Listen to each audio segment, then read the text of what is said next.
Next in on Nico News, we're proud to present our newest segment on Newton's laws in real life. First in with our sportscaster Hiroshima with his delicate take on sports.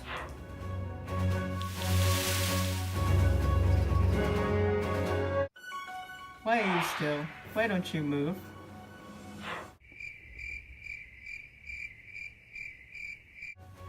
Well, it's because you follow Newton's first law, which states that an object at rest stays at rest unless acted upon by an outside force. On to our next interview with the hunter. How's the hunt going? Well, it's a little hard because an object in motion stays in motion unless acted upon by an outside force.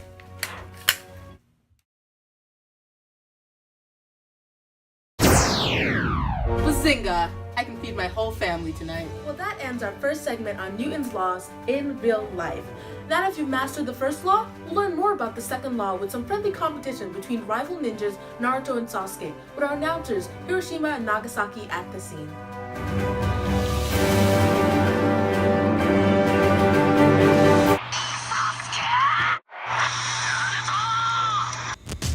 As you can see, the players are getting hyped for the competition, starting off with the throwing portion.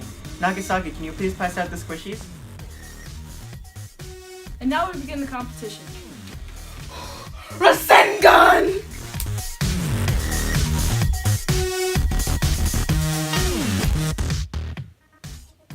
Chidori?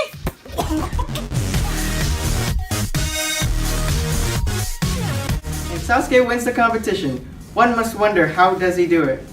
Well, the answer is simple. I use more force than Naruto, which increases the acceleration.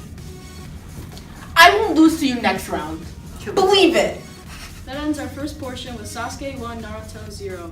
The next portion commences with tug-of-war competition. On your mark, get set, go!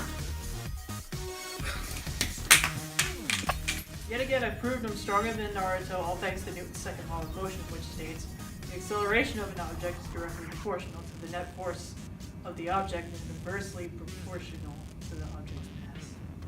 Nani?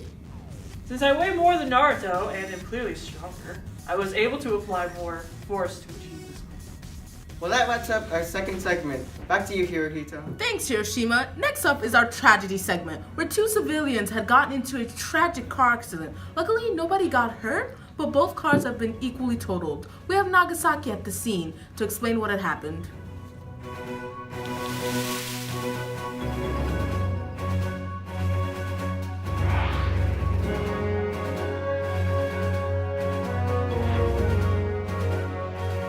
The eyewitness that saw the accident. Can you explain to us what you saw and how the cars got totaled? Well, I saw the first car going a little too fast, and he obviously wasn't paying attention, so the cars collided. Newton's third law states when the force of the first car was put on the second car, an equal amount of force was exerted on the first car, and the reason the first car moved backwards and the second car was pushed forward during the collision is because the forces occur in opposite directions. Well, there you have it. This just in. A fire just started in a civilian's house, and Hiroshima is at the scene. Yes, I'm here with the firemen that will explain how they will use the fire hose to extinguish the fire.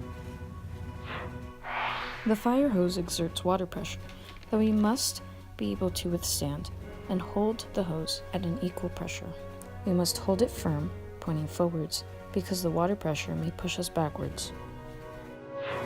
And we all know that Newton's first law states that these two forces are in opposite directions, between the water pressure and the fireman's applied force.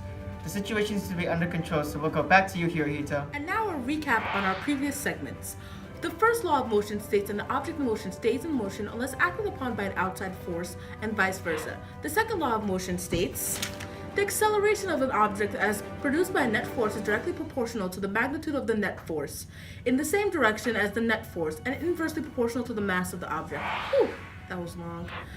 The third force states that every action has an equal and opposite reaction. And that wraps up our new segment on Newton's laws in real life. See us again next time on Nico News with our newest segment on Warren High School Host Club.